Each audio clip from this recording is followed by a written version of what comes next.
ہر آدمی کوئی نہ کوئی نشہ کرتا ہے، کوئی دولت کا کرتا ہے، کوئی شہرت کا کرتا ہے، کوئی اپنی تعریف کا نشہ کرتا ہے، دو چار لوگوں سے تعریف سن کے مطمئن ہو جاتا ہے۔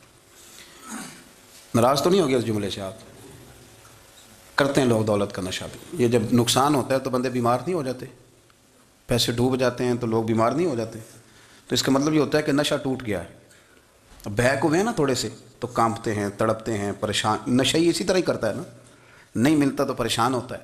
یہ سارے نشے ہیں، مختلف قسم کا نشہ۔ اب مانتے نہیں اس بات کو، تسلیم نہیں کرتے، کیونکہ تسلیم کرنا بڑا مشکل کام ہے۔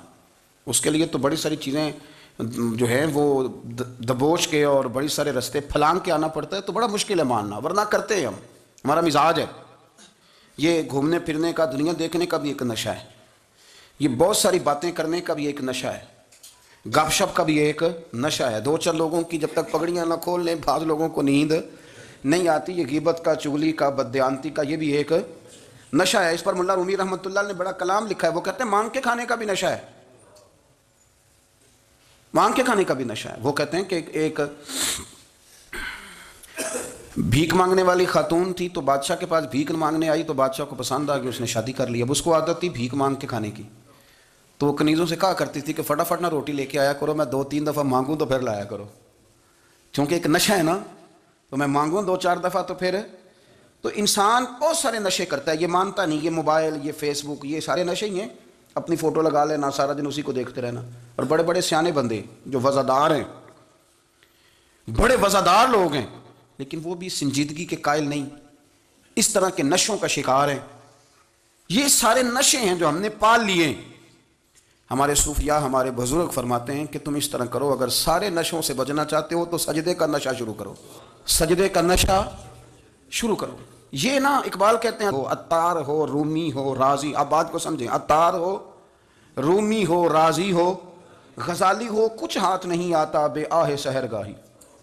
کہتے ہیں بہت بڑا صوفی ہو جیسے فرید الدین عطار تھے، بہت بڑا تصوف کا امام ہو جیسے امام غزالی تھے، بہت بڑا تفسیر کا استاد ہو جیسے امام رازی ہو، عطار ہو، رومی ہو، رازی ہو، غزالی ہو، پر کچھ ہاتھ نہیں آتا بے آہ سحر گاہی۔ اگر سویرے اٹھ کے روتا نہیں نا اللہ کی بارگاہ میں، اگر تہجد نہیں نہ پڑھتا، تو کچھ ہاتھ نہیں آتا بے آہ سحر گاہی، پھر اس کو کوئی چیز نصیب ہے۔ میری بات کی سمجھ آ رہی ہے آپ حضرات؟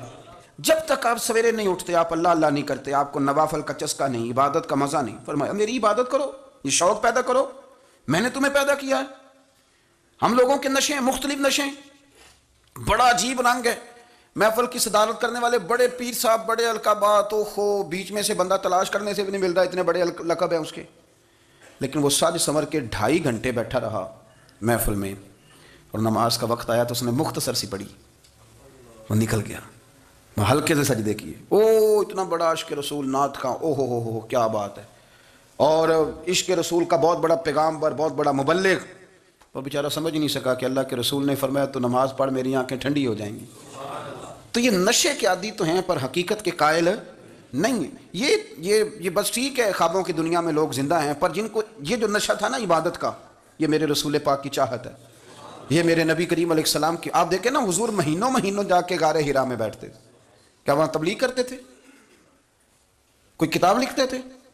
رسول کریم علیہ السلام مہینہ رہتے غار حرا میں، کوئی نہ مجھے دیکھے، کوئی نہ مجھے ملے، حضور یہاں کیا ہے؟ فرمایا میں اپنے رب کی عبادت کروں گا۔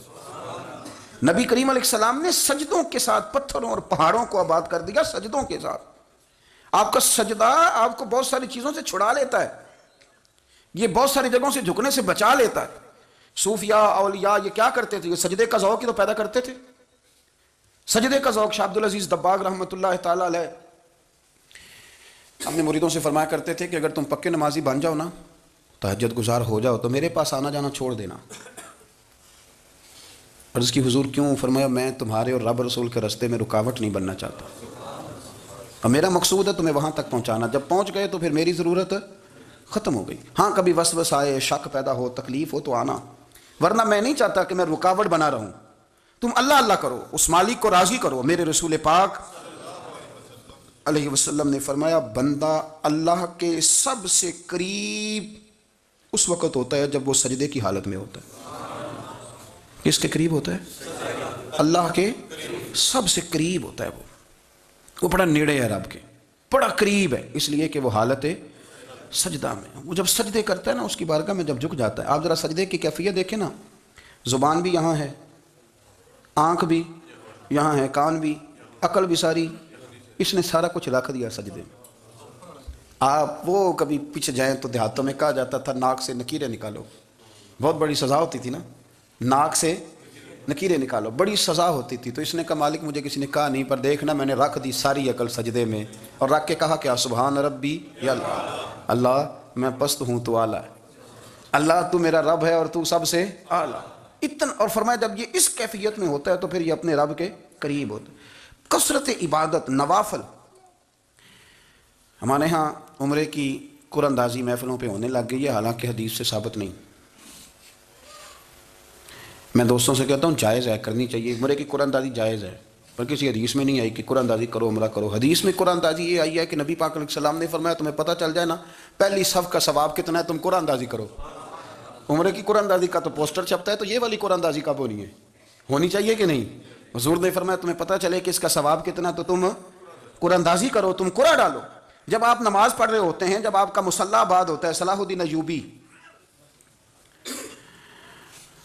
ایک بزرگ سے ملاقات ہو گئی، بیت المقدس پر قبضہ تھا عیسائیوں کا، تو صلاح الدین بڑے پریشان تھے۔ وہ بابا جی کہنے لگے پتر کیا ہوا؟ کہنے لگے حضور پتہ چلا ہے دشمن کے 2 بحری بیڑے اسلحہ لے کے آ رہے ہیں، مسلمان پہلے ہی کمزور ہیں، اور اب اگر 2 بحری بیڑے اور آ گئے تو حضور مسئلہ بن جائے گا، تو میں پریشان ہوں کہ کس طرح یہ کم مسئلے والی ہماری فوج ہے کیسے مقابلہ کرے گی۔ تو بابا جی کہنے لگے پتر اس طرح کرنا، آج رات تو بھی دعا کرنا اور میں بھی کروں گا، تو بھی دعا کرنا، آپ ناراض نہ ہونا، ہم تو پیروں والے ہیں، ہم تو پیروں کے نوکر غلام ہیں، ہمارا تو گزارا ہی نہیں، ہمیں تو ملتا ہے سارا کچھ وہاں سے۔ پر میرا سوال یہ ہے کہ تعویذ لینے جاتے ہو نفل کیوں نہیں پڑھتے، رات اللہ اللہ کیوں نہیں کرتے؟ یہ بھی تو ہمارے بزرگوں کا ہی طریقہ ہے، انہوں نے تو ہمیں سکھایا ہے۔ صلاح الدین ایوبی سے بزرگوں نے کہا کہ رات آج نا اللہ اللہ کرنا، تو میں تیرے لیے دعا کروں گا، تو بھی دعا کرنا۔ تو بندہ جب دکھی ہوتا ہے تو سجدہ کرتا ہے، تو پھر ہی تو مصلی بھیگ جاتا ہے، پھر ہی تو مزہ آتا ہے۔ سکھی بندہ تو کعبے جا کے نہیں روتا، دکھی تھے، تکلیف تھی، تو سر رکھا سجدے میں تو تڑپ گئے۔